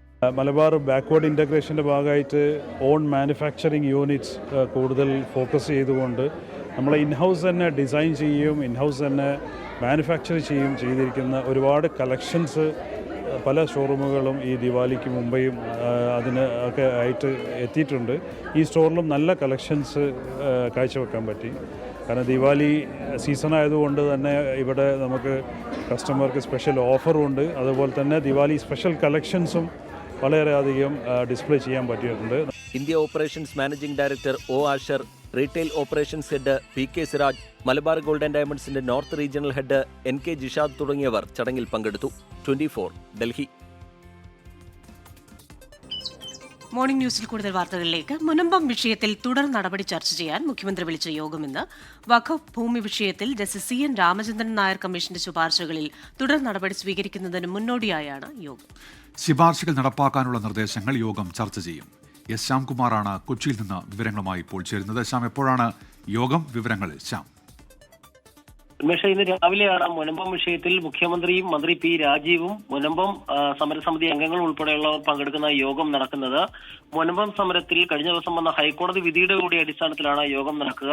Justice Ramendran Nair commission നൽകിയ ശുപാർശകൾ എങ്ങനെ നടപ്പാക്കാനാകും, നിലവിൽ അവിടെ താമസിക്കുന്നവർക്ക് ഭൂമിയുടെ റവന്യൂ അവകാശം വിട്ടു നൽകുന്നതിൽ എന്ത് കാര്യങ്ങൾ ചെയ്യാനാകും, ഇത്തരം കാര്യങ്ങളാകും ഇന്നത്തെ യോഗത്തിൽ പ്രധാനമായും ചർച്ച വരിക. ഹൈക്കോടതി ഡിവിഷൻ ബെഞ്ചിന്റെ വിധി വന്നതിന് പിന്നാലെ തന്നെ ഭൂമിയുടെ റവന്യൂ അവകാശം വിട്ടുകിട്ടണമെന്ന് മുനമ്പം സമരസമിതി ആവശ്യപ്പെടുകയും ചെയ്തിരുന്നു. ഇതിന് പിന്നാലെയാണ് ഇന്നത്തെ യോഗം വന്നതും ശ്രദ്ധേയമാണ്. ഏതായാലും സർക്കാർ നൽകിയ വാഗ്ദാനം പാലിച്ചു എന്ന് തന്നെയാണ് മുനമ്പം സമരസമിതിയുടെ വിലയിരുത്തൽ. ഈ സാഹചര്യത്തിൽ ഇന്നത്തെ യോഗത്തിന് ശേഷം മുനമ്പം സമരസമിതിക്ക് എന്ത് ഉറപ്പ് ഇന്നത്തെ യോഗത്തിന് ശേഷം ലഭിക്കുമെന്നുള്ളതും നിർണായകമാണ്. ശരി, S. ശ്യാംകുമാറാണ് വിവരങ്ങൾ നൽകിയത്. ബീഹാർ നിയമസഭാ തെരഞ്ഞെടുപ്പിൽ മഹാസഖ്യത്തിന്റെ സീറ്റ് ധാരണ സംബന്ധിച്ച് പ്രഖ്യാപനം ഇന്നുണ്ടാകും. RJD നേതാക്കളായ ലാലു പ്രസാദ് യാദവും തേജസ്വി യാദവും ഡൽഹിയിൽ തുടരുന്നു. രാഹുൽ ഗാന്ധി ഉൾപ്പെടെയുള്ള കോൺഗ്രസ് നേതാക്കളുമായും ഇന്ന് കൂടിക്കാഴ്ച നടത്തിയേക്കും. വിനീത VG വിശദാംശങ്ങളുമായി ഇപ്പോൾ ചേരുന്നുണ്ട്. വിനീത, ഗുഡ് മോർണിംഗ്. വിനീത ഇപ്പോൾ ഉള്ളത് ബീഹാറിലാണ്. ഈ NDA സ്ഥാനാർത്ഥി പ്രഖ്യാപനത്തിലേക്ക് കടക്കാൻ ഒരുങ്ങുകയാണല്ലോ. പക്ഷേ മഹാസഖ്യത്തിന്റെ സീറ്റ് വിഭജനം പൂർത്തിയായിട്ടില്ല. എന്തൊക്കെയാണ് വിവരങ്ങൾ വിനീത? Very good morning Unmesh and Christina. Unmesh സൂചിപ്പിച്ചതുപോലെ തന്നെ ഞാനിപ്പോൾ ബീഹാറിന്റെ തലസ്ഥാനമായ പട്നയിലാണുള്ളത്. ഇവിടെ പട്നയെ സംബന്ധിച്ചിടത്തോളം എല്ലാ രാഷ്ട്രീയ പാർട്ടികളുടെയും ആസ്ഥാനമുള്ളത് പട്നയിലാണ്. ഇന്നലെ രാത്രിയൊക്കെ നമ്മൾ ഈ ഓരോ പാർട്ടി ആസ്ഥാനങ്ങളിലും ഒക്കെ പോയിട്ടുണ്ടായിരുന്നു, ഓരോ പ്രവർത്തകരും ഒക്കെയായി സംസാരിച്ചിട്ടുണ്ടായിരുന്നു. ബീഹാറിനെ സംബന്ധിച്ചിടത്തോളം ഏറെക്കുറെ രാഷ്ട്രീയ ചിത്രം, തെരഞ്ഞെടുപ്പ് ചിത്രം തെളിഞ്ഞു തുടങ്ങിയെന്ന് തന്നെ പറയാം. ഉന്മേഷ് സൂചിപ്പിച്ചതുപോലെ ഇന്നലെ രാത്രിയോടുകൂടി NDAയുടെ സീറ്റ് വിഭജന ചർച്ചകളൊക്കെ തന്നെ പൂർത്തിയായിരിക്കുന്നു. അത് ധാരണയായി.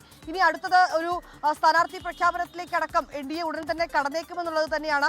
മഹാസഖ്യത്തെ സംബന്ധിച്ചിടത്തോളം ഇപ്പോഴും സീറ്റ് വിഭജന ചർച്ചകൾ അന്തിമ ഘട്ടത്തിലാണ് എന്നാണ് നേതാക്കൾ പറയുന്നത്. അതിൽ ഒരു പ്രതിരോധം എന്ന നിലയിലേക്ക് കാര്യങ്ങൾ എത്തിയത് കൂടുതൽ സീറ്റുകൾ കോൺഗ്രസ് ആവശ്യപ്പെട്ടത് തന്നെയാണ്. ഏതാണ്ട് 50 മുതൽ 55 സീറ്റുകൾ വരെ കോൺഗ്രസിന് നൽകാമെന്നുള്ളത് തന്നെയായിരുന്നു RJDയുടെ നിലപാട്. പക്ഷേ ഞങ്ങൾക്ക് 60 സീറ്റുകൾ വേണമെന്ന നിലപാടിൽ തന്നെയാണ് കോൺഗ്രസ് ഇപ്പോഴും ഉറച്ചു നിൽക്കുന്നത്. ഒരുപക്ഷെ ഈ 60 സീറ്റ് ലഭിച്ചില്ലെങ്കിൽ ഒരു 10 സീറ്റുകളിൽ സൗഹൃദ മത്സരം ഉണ്ടാകുമെന്നുള്ളതാണ് കോൺഗ്രസിന്റെ ഒരു ഭീഷണി എന്ന തരത്തിൽ അവർ മുന്നോട്ട് വെച്ചിരിക്കുന്നത്. ഈ കാര്യങ്ങളൊക്കെ തന്നെ ചർച്ച ചെയ്യുന്നതിനായി RJD നേതാക്കൾ ലാലു പ്രസാദ് യാദവും തേജസ്വി യാദവും ഡൽഹിയിൽ ഇന്നലെ വൈകിട്ടോടുകൂടി തന്നെ എത്തിയിട്ടുണ്ട്. അവരിന്ന് രാഹുൽ ഗാന്ധിയുമായും മറ്റ് കോൺഗ്രസ് നേതാക്കളുമായും കൂടിക്കാഴ്ച നടത്തുമെന്നാണ് അറിയാൻ കഴിയുന്നത്. അധികം വൈകാതെ തന്നെ മഹാസഖ്യത്തിന്റെ സീറ്റ് വിഭജനം സംബന്ധിച്ചുകൊണ്ടുള്ള കാര്യങ്ങളൊക്കെ തന്നെ ഒരു ധാരണ ഉണ്ടായേക്കും. ഇടതു പാർട്ടികൾ ആദ്യഘട്ടത്തിൽ 37 സ്ഥലങ്ങളിൽ ഇടതു പാർട്ടികൾ മത്സരിക്കുമെന്നുള്ള ചില സൂചനകൾ കൂടി ഉണ്ടായിരുന്നു. പക്ഷേ ഇപ്പോൾ ചില പാർട്ടികൾ CPI ഉൾപ്പെടെയുള്ള ചില പാർട്ടികൾ കൂടുതൽ സീറ്റ് ആവശ്യപ്പെടുന്നതായിട്ടുള്ള റിപ്പോർട്ടുകൾ കൂടിയുണ്ട്. എന്നാൽ അവർ ഏത് നിലയിൽ പരിഗണിക്കുമെന്നുൾപ്പെടെയുള്ള കാര്യങ്ങളിലൊക്കെ ചർച്ച ചെയ്ത് തീരുമാനിക്കുമെന്നുള്ളത് തന്നെയാണ് അറിയാൻ കഴിയുന്നത്. അങ്ങനെയെങ്കിൽ ഇന്ന് വൈകിട്ടോടു കൂടി ഏതാണ്ട് ഒരു പൂർണ്ണ ചിത്രം ബീഹാറിൽ തെളിയുമെന്ന് തന്നെയാണ് നമുക്ക് മനസ്സിലാക്കാൻ കഴിയുന്നത്. ബീഹാറിനെ സംബന്ധിച്ചിടത്തോളം പ്രധാനപ്പെട്ട ഇരു മുന്നണികളെയും കൂടാതെ പ്രശാന്ത് കിഷോറിന്റെ പാർട്ടി കൂടി ഇത്തവണ മത്സര രംഗത്തുണ്ട്. ഏതാണ്ട് 51 സ്ഥാനാർത്ഥികൾ ഇതിനോടകം തന്നെ പാർട്ടി പ്രഖ്യാപിച്ചു കഴിഞ്ഞിട്ടുണ്ട്. തേജസ്വി യാദവിന്റെ മണ്ഡലത്തിൽ നിന്ന് പ്രശാന്ത് കിഷോർ ഇത്തവണ മത്സര രംഗത്തുണ്ടാകുമെന്നുള്ളതാണ് ഏറ്റവും പ്രധാനമായും നമുക്ക് ബീഹാറിൽ നിന്ന് ലഭ്യമാവുന്ന വിവരങ്ങൾ. അങ്ങനെയെങ്കിൽ മത്സരം ഇക്കുറി കൂടുതൽ കടുക്കും. ആ പാർട്ടിയുടെ ഒരു തെരഞ്ഞെടുപ്പിൽ ആ പാർട്ടിയുടെ ഒരു ചിത്രം വരുമ്പോൾ അത് ഏത് രീതിയിലാണ് ബാധിക്കുന്നത്, ഏത് മുന്നണിയാണ് ബാധിക്കുന്നത് ഉൾപ്പെടെയുള്ള കാര്യങ്ങൾ കാത്തിരുന്ന് തന്നെ കാണേണ്ടതുണ്ട്. ഉന്മേഷ്, ശരി. ബീഹാറിൽ തെരഞ്ഞെടുപ്പ് ഒരുക്കങ്ങൾ സജീവമാകുന്നതിനിടെ മഹാസഖ്യത്തിലെ സീറ്റ് വിഭജനം ഇന്ന് പൂർത്തിയാക്കുമെന്നാണ് പ്രതീക്ഷ. NDAയുടെ സീറ്റ് വിഭജനം പൂർത്തിയായിരുന്നു. സീറ്റ് വിഭജനം പൂർത്തിയാകുമ്പോഴും 6 സീറ്റ് മാത്രമേ കിട്ടിയുള്ളൂ എന്ന ഒരു പരാതിയുമായി ജിതൻ റാം മാഞ്ചിയുടെ HAM സെക്യുലറും എത്തിയിട്ടുണ്ട്. വിവരങ്ങൾ നൽകിയത് വിനീത വിജയാണ് ബീഹാറിൽ നിന്ന്. കരൂർ ദുരന്തത്തിലെ SIT അന്വേഷണ സംഘം രൂപീകരിച്ച മദ്രാസ് ഹൈക്കോടതി ഉത്തരവിനെ ചോദ്യം ചെയ്ത് TVK സമർപ്പിച്ച ഹർജിയിൽ സുപ്രീംകോടതി ഇന്ന് വിധി പറയും. SIT രൂപീകരിച്ച മദ്രാസ് ഹൈക്കോടതി സിംഗിൾ ബെഞ്ചിന്റെ നടപടി സുപ്രീംകോടതി ചോദ്യം ചെയ്തിരുന്നു. ഹൈക്കോടതിയുടെ മധുര ബെഞ്ചിന് കീഴിലുള്ള കരൂരിലെ വിഷയത്തിൽ ചെന്നൈയിലെ സിംഗിൾ ബെഞ്ച് എങ്ങനെ ഉത്തരവിറക്കുമെന്ന് സുപ്രീംകോടതി ചോദിച്ചു. കരൂർ ദുരന്തത്തിൽ സ്വതന്ത്ര അന്വേഷണം വേണമെന്നാണ് ഹർജിയിലെ ആവശ്യം. എറണാകുളം വടക്കൻ പറവൂരിൽ 3.5 വയസ്സുകാരിക്ക് തെരുവ് നായയുടെ കടിയേറ്റു. കുട്ടിയുടെ ചെവി തെരുവ് നായ കടിച്ചു മുറിച്ചു. നായയെ നാട്ടുകാർ തല്ലിക്കൊന്നു. ഇന്നലെ വൈകുന്നേരം 4:30-ക്കാണ് 3.5 വയസ്സുകാരിയായ നിഹാരിക്ക് തെരുവുനായയുടെ കടിയേറ്റത്. ആക്രമണത്തിൽ ചെവി അടർന്നു വീണു. വീടിനോട് ചേർന്നുള്ള പരിസരത്ത് കളിക്കാൻ പോയ സമയത്താണ് തെരുവുനായ ആക്രമിച്ചത്. ഒരു പ്രകോപനമില്ലാണ്ടാണ് പട്ടി ഓടി വന്ന് കൊച്ചിനെ കയറി കടിച്ചതും കുട്ടീനെ നിലത്ത് വീഴ്ത്തി. അപ്പൊ തന്നെ പട്ടി ഓടിപ്പോയി. ഞങ്ങൾ ഓടിച്ചെന്ന് കുട്ടീനെ എടുത്തപ്പോഴാണ് കാണുന്നത് ചെവിയുടെ ഒരു പീസ് ഇല്ല. 1 ഇഞ്ചോളം ഈ സൈഡിൽ നിന്ന് കട്ട് ചെയ്ത് പോയി. പട്ടിയുടെ കടിച്ചു പോയെന്നാണ് വിചാരിച്ചത്. പക്ഷേ അപ്പം തന്നെ ഞങ്ങൾ പറവൂര് ഗവൺമെൻറ് ഹോസ്പിറ്റലിൽ കൊണ്ടുവച്ചെന്ന് ഫസ്റ്റ് വാക്സിൻ എടുത്ത് അവിടുന്ന് അവർ പറഞ്ഞ് ഇവിടെ മെയിൻ വാക്സിൻ ഇല്ല. അപ്പോൾ മുറിഞ്ഞ സ്ഥലത്ത് കടിച്ച സ്ഥലത്ത് ഇഞ്ചക്ഷൻ വെക്കണേ കളമശ്ശേരി കൊണ്ടുവച്ചല്ലാന്ന് പറഞ്ഞു. അവിടെ ചെന്ന് മെയിനായിട്ടുള്ള ഇഞ്ചക്ഷനൊക്കെ എടുത്ത് അപ്പോൾ അവർ പറഞ്ഞ് അവിടെയും പ്ലാസ്റ്റിക് സർജറി ഇല്ല. അപ്പം നേരെ അത് കഴിഞ്ഞിട്ട് മെഡിക്കൽ ട്രസ്റ്റിലേക്കാണ് റെഫർ ചെയ്തത്. കുട്ടിയെ ആദ്യം കളമശ്ശേരി മെഡിക്കൽ കോളേജ് ആശുപത്രിയിൽ പ്രവേശിപ്പിച്ചെങ്കിലും വിദഗ്ധ ചികിത്സയ്ക്കായി മെഡിക്കൽ ട്രസ്റ്റ് ആശുപത്രിയിലേക്ക് മാറ്റുകയായിരുന്നു. തെരുവുനായയെ പ്രദേശവാസികൾ ചേർന്ന് തല്ലിക്കൊന്നു. തെരുവുനായയ്ക്ക് പേവിഷബാധയുണ്ടോ എന്നാണ് സംശയം. 24 കൊച്ചി. പാലക്കാട്ട് വീണ്ടും അമീബിക് മസ്തിഷ്ക ജ്വരം സ്ഥിരീകരിച്ചു. കൊടുമ്പ് പഞ്ചായത്തിലെ 62-കാരനാണ് രോഗം സ്ഥിരീകരിച്ചത്. ഇദ്ദേഹം തൃശൂർ മെഡിക്കൽ കോളേജ് ആശുപത്രിയിൽ വെന്റിലേറ്ററിലാണ്. ഒക്ടോബർ 5-നാണ് കുടുംബ പ്രാഥമികാരോഗ്യ കേന്ദ്രത്തിലും പിന്നീട് കമ്മ്യൂണിറ്റി ഹെൽത്ത് സെന്ററിലും ചികിത്സ തേടിയത്. സാമ്പിളുകൾ പരിശോധിച്ചതിലൂടെ 8-ാം തീയതി രോഗം സ്ഥിരീകരിക്കുകയായിരുന്നു. രോഗ ഉറവിടം കണ്ടെത്താൻ കഴിഞ്ഞിട്ടില്ല. അനധികൃത സ്വത്ത് സമ്പാദന ആരോപണത്തിൽ തിരുവനന്തപുരം വിജിലൻസ് കോടതി നടപടി ചോദ്യം ചെയ്തുകൊണ്ടുള്ള ADGP MR അജിത് കുമാറിന്റെ ഹർജി ഹൈക്കോടതി വീണ്ടും പരിഗണിക്കും. വിജിലൻസ് റിപ്പോർട്ട് തള്ളിയ കോടതി നടപടിക്കെതിരെയാണ് ഹർജി. വിജിലൻസ് കോടതി മുഖ്യമന്ത്രിക്കെതിരെ നടത്തിയ പരാമർശം നീക്കം ചെയ്യണമെന്നാവശ്യപ്പെട്ട് സർക്കാരും ഹൈക്കോടതിയിൽ ഹർജി നൽകിയിട്ടുണ്ട്. മുൻ MLA PV അൻവർ ഹർജിയിൽ കക്ഷി ചേർന്നിട്ടുണ്ട്. നിലവിലെ അന്വേഷണ നടപടികൾ ഹൈക്കോടതി സ്റ്റേ ചെയ്തിരുന്നു. ന്യൂസിലേക്ക് തിരികെ. കോഴിക്കോട് ബാലുശ്ശേരിയിലെ അതിഥി തൊഴിലാളിയുടെ കൊലപാതകത്തിൽ 7 പേർക്കെതിരെ കേസ്. ജാർഖണ്ഡ് സ്വദേശി പരമേശ്വറാണ് ഇന്നലെ കുത്തേറ്റ് മരിച്ചത്. കോഴിക്കോട് നിന്ന് വിവരങ്ങളുമായി ചേരുന്നത് മിഥില ബാലനാണ്. മിഥില, കൂടുതൽ വിവരങ്ങൾ എന്തൊക്കെയാണ്? ക്രിസ്റ്റീന, ഇന്നലെ രാത്രി 10:45-ഓടെയാണ് ഈ ഒരു സംഭവം ഉണ്ടായത്. ബാലുശ്ശേരി കരൂരിലാണ്. ജാർഖണ്ഡ് സ്വദേശിയാണ് മരിച്ചിട്ടുണ്ടായിരുന്നത്. ജാർഖണ്ഡ് സ്വദേശികളായ 7 പേർ തന്നെയാണ് ഇപ്പോൾ ബാലുശ്ശേരി പോലീസിന്റെ കസ്റ്റഡിയിലുള്ളത്. താമസ സ്ഥലത്തുണ്ടായ തർക്കം അത് പിന്നീട് ഇത്തരത്തിലുള്ള ഒരു കത്തിക്കുത്തിലേക്ക് കലാശിക്കുകയായിരുന്നു. നെഞ്ചിനാണ് ഈ ജാർഖണ്ഡ് സ്വദേശിയായ പരമേശ്വറിന് കുത്തേറ്റുണ്ടായിരുന്നത്. ഉടൻ തന്നെ അടുത്തുള്ള സ്വകാര്യ ആശുപത്രിയിൽ എത്തിച്ചു. പക്ഷേ ജീവൻ രക്ഷിക്കാനായിട്ടില്ല. കൂടെ താമസിക്കുന്നവരും തൊട്ടടുത്ത മുറിയിലുമുള്ള 7 പേരെയാണ് ഇപ്പോൾ പ്രതിപട്ടികയിലുള്ളത്. അല്പസമയത്തിനകം തന്നെ ഇവരുടെ അറസ്റ്റ് രേഖപ്പെടുത്തും. പരമേശ്വറിന്റെ മൃതദേഹം ഇപ്പോൾ കോഴിക്കോട് മോർച്ചറിയിൽ സൂക്ഷിച്ചിരിക്കുകയാണ്. മിഥില ബാലനാണ് കോഴിക്കോട് നിന്ന് വാർത്തയുടെ വിശദാംശങ്ങൾ നൽകിയത്. എറണാകുളം മാറമ്പള്ളി സർവീസ് സഹകരണ ബാങ്കിൽ UDF ഭരണസമിതിക്കെതിരെ ഗുരുതര വായ്പാ ക്രമക്കേട് ആരോപണം. ബാങ്ക് മുൻ പ്രസിഡന്റ് വ്യാജരേഖ ഹാജരാക്കി വായ്പ എടുത്തു എന്നാണ് പരാതി. കേസിൽ പ്രാഥമിക അന്വേഷണം ആരംഭിച്ച വിജിലൻസ് ബാങ്കിൽ വായ്പാ ക്രമക്കേട് നടന്നതായി കണ്ടെത്തിയിട്ടുണ്ട്. 2017 മുതൽ 2022 വരെ ഉണ്ടായിരുന്ന ഭരണസമിതിയിലാണ് വൻ വായ്പാ തട്ടിപ്പ് നടന്നതായി പരാതി. ബാങ്കിലെ പ്രസിഡന്റായിരിക്കെ അബ്ദുൾ അസീസ് തന്റെ പേരിലുള്ള വസ്തുപ്രമാണത്തിന്റെ വ്യാജരേഖ ഉണ്ടാക്കിയാണ് ബാങ്കിൽ നിന്ന് 2 ഘട്ടങ്ങളിലായി 40 ലക്ഷം രൂപ വായ്പയെടുത്തതായി പരാതി. ആധാരം മറ്റൊരു ബാങ്കിൽ പണയത്തിലിരിക്കെ മാറമ്പള്ളി സർവീസ് സഹകരണ ബാങ്കിൽ വ്യാജ പ്രമാണം ഉണ്ടാക്കിയാണ് വായ്പയെടുത്തത്. വായ്പയെടുക്കുന്ന ഘട്ടത്തിൽ ബാങ്കിൽ സൂക്ഷിക്കേണ്ട ലീഗൽ സർട്ടിഫിക്കറ്റിൽ ക്രമക്കേട് നടത്തിയാണ് നടപടിക്രമങ്ങൾ പാലിക്കാതെ വായ്പ തരപ്പെടുത്തിയത്. 2023 ക്രമക്കേട് സംബന്ധിച്ച വിവരങ്ങൾ പുറത്തുവന്നത്. അബ്ദുൾ അസീസിന്റെ ബാങ്കിലെ ബാധ്യതകൾ സംബന്ധിച്ച് പരാതിക്കാർ വിവരാവകാശ കമ്മീഷനെ സമീപിച്ച ഘട്ടത്തിലാണ് വായ്പാ തുക അബ്ദുൾ അസീസ് തിരിച്ചടച്ചത്. ബാങ്കിൽ ക്രമക്കേട് നടന്നതായി വ്യക്തമാക്കുന്ന കുന്നത്തുനാട് അസിസ്റ്റന്റ് രജിസ്ട്രാറുടെ റിപ്പോർട്ട് കൂടി പുറത്തുവന്നതോടെ പരാതിക്കാർ വിജിലൻസിനെ സമീപിക്കുകയായിരുന്നു. 40 ലക്ഷം രൂപയുടെ വായ്പാ തട്ടിപ്പാണ് പ്രാഥമികമായ അന്വേഷണത്തിൽ നിന്ന് നമുക്ക് മനസ്സിലാക്കാൻ സാധിച്ചത്. നമ്മൾ വിവരാവകാശ പ്രകാരവും അതുകൂടാതെ ജോയിന്റ് രജിസ്ട്രാർക്കും ARക്കും പരാതി നൽകിയതിന്റെ അടിസ്ഥാനത്തിൽ അവരെല്ലാവരും തന്നെ ഇവിടെ വിശദമായ അന്വേഷണം നടത്തുകയും അതിനുശേഷം അതിൽ വ്യക്തമായ തെളിവുണ്ടെന്ന് മനസ്സിലാക്കിയതിനു ശേഷം നമ്മൾ വിജിലൻസ് ആൻഡ് ആന്റി കറപ്ഷൻ ബ്യൂറോക്ക് പരാതി നൽകുകയും അവരന്വേഷിക്കുകയും ഇപ്പോൾ 14 പേർക്കെതിരെ FIR ചുമത്തുകയും ചെയ്തിട്ടുണ്ട്. Congress Pattimattam block vice president കൂടിയായ അബ്ദുൾ അസീസ് ഉൾപ്പെടെ 14 പേർക്കെതിരെയാണ് വിജിലൻസ് കേസെടുത്തിരിക്കുന്നത്. മുൻപ് വായ്പയെടുത്ത പെരുമ്പാവൂരിലെ ബാങ്കിൽ നിന്ന് ബാധ്യതയില്ലെന്ന സർട്ടിഫിക്കറ്റ് ലഭിക്കാൻ വൈകിയതാണ് പരാതിക്ക് അടിസ്ഥാനമെന്നാണ് അബ്ദുൾ അസീസിന്റെ വിശദീകരണം. വായ്പ ക്ലോസ് ചെയ്ത് കഴിഞ്ഞാൽ ഈ ഗഹാൻ നമുക്ക് റിലീസ് ചെയ്ത് തരണം. പണം അടച്ച് ക്ലോസ് ചെയ്തതിന് ശേഷം ഈ ഗഹാൻ റിലീസ് ചെയ്തത് ഒരു 3 ദിവസത്തെ വ്യത്യാസം ഉണ്ടായിരുന്നു. ഞാൻ അവിടെ നിന്ന് വായ്പ അടച്ച് ക്ലോസ് ചെയ്ത് ഡോക്യുമെന്റ് എല്ലാം വാങ്ങി ഞാൻ നമ്മുടെ മാറമ്പള്ളി സഹകരണ ബാങ്കിൽ കൊടുത്ത് അവിടെ നിന്ന് വായ്പ എടുത്ത സമയത്ത് നമ്മൾ ഈ ഗഹാൻ റിലീസ് ആയെന്നാണ് നമ്മുടെ ഒരു ധാരണ. കാരണം സാധാരണ ബാങ്കാണ് അത് ചെയ്യണത്. ബാങ്കിൽ ഞാൻ പറഞ്ഞിട്ടുണ്ടായിരുന്നു. അപ്പോൾ അങ്ങനെ ഒരു സാങ്കേതിക തടസ്സം നേരിട്ടു. കൂടാതെ ബാങ്ക് പുതുതായി നടത്തിയ നിയമനത്തിൽ ക്രമക്കേട് നടന്നിട്ടുണ്ടെന്ന പരാതിയിൽ നിലവിലെ ബാങ്ക് സെക്രട്ടറിയും വിജിലൻസിന്റെ പ്രതിപട്ടികയിലുണ്ട്. തെളിവുകൾ നശിപ്പിക്കുവാനും സാക്ഷികളെ സ്വാധീനിക്കുവാനും സാധ്യതയുള്ളതിനാൽ സെക്രട്ടറിയെ തലസ്ഥാനത്ത് ഒഴിവാക്കണമെന്ന് സംസ്ഥാന സഹകരണ രജിസ്ട്രാർക്ക് വിജിലൻസ് ശുപാർശ ചെയ്തിരുന്നു. സെക്രട്ടറിയെ മാറ്റി നിർത്തണമെന്ന സംസ്ഥാന സഹകരണ രജിസ്ട്രാറുടെ ഉത്തരവ് നടപ്പാക്കാതെയാണ് നിലവിലെ ബാങ്ക് ഭരണസമിതിയുടെ പ്രവർത്തനം. നിതിൻ അംബുജൻ, 24, കൊച്ചി. ഗായകൻ കിഷോർ കുമാർ ഓർമ്മയായിട്ട് ഇന്നേക്ക് 38 വർഷം. സന്തോഷത്തിലൊപ്പം ചിരിക്കാനും ദുഃഖത്തിൽ ചേർന്ന് നിൽക്കാനും കിഷോർ കുമാറിന്റെ സ്വരത്തിന് ഒരു പ്രത്യേക കഴിവുണ്ടായിരുന്നു. मेरे सपनों की रानी कब आएगी तू, आए रुत मस्तानी कब आएगी तू, बीती जाए जिंदगी. സ്വരമാധുര്യമായിരുന്നു കിഷോർ കുമാർ. ഒരു ചിരിയിൽ കുസൃതി ഒളിപ്പിച്ച, ഒരു നെടുവീർപ്പിൽ വിരഹത്തിന്റെ കടലൊഴുക്കിയ അനശ്വര ഗാനങ്ങളുടെ ഗന്ധർവൻ. വിഷാദ ഛായയുള്ള ശബ്ദത്തിലൂടെ ആരാധകരുടെ ഹൃദയം കീഴടക്കി കിഷോർ കുമാർ. ओ मेरे दिल के चैनाए मेरे दिल को दुआ कीजिए. 1948 സിദ്ധിയിലൂടെ തുടങ്ങിയെങ്കിലും 1969 ആരാധനയിലെ പാട്ടുകളിലൂടെയാണ് കിഷോർ കുമാർ ഗായകൻ എന്ന നിലയിൽ പ്രശസ്തനാകുന്നത്. രൂപ് തേരാ മസ്താന തീവ്ര പ്രണയത്തിന്റെ അഗ്നി ജ്വലിപ്പിച്ചുവെങ്കിൽ ചൽത്തേ ചൽത്തയിലെ വിരഹസ്വരം ഹൃദയങ്ങളെ നൊമ്പരപ്പെടുത്തി. चलते चलते मेरे ये गीत याद रखना, कभी अलविदा ना कहना, कभी. ആർ.ഡി. ബർമന്റെ സംഗീതത്തിൽ പിറന്ന പടോസൻ കിഷോർ കുമാറിന്റെ ജീവിതത്തിലെ നാഴികക്കല്ലാണ്. യോട്ട്ലിംഗ് എന്ന അതുല്യ ശൈലിയിലൂടെ കിഷോർ കുമാർ സംഗീതത്തിന് പുതിയ താളബോധം നൽകി.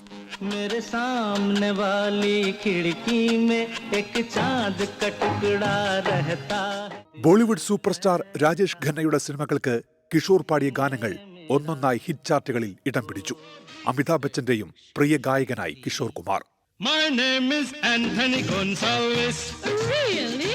അയോധ്യ എന്ന ചിത്രത്തിൽ ജി ദേവരാജൻ മാഷിന്റെ സംഗീതത്തിൽ മലയാളത്തിലും തിളങ്ങി. നിനക്കു ഹിന്ദി മാലൂം, തോടാ തോടാ മാലൂം, നമ്മുടെ ഭാഷ ഹിന്ദിൻ ചേർന്നാൽ തേനും നല്ല പാലും.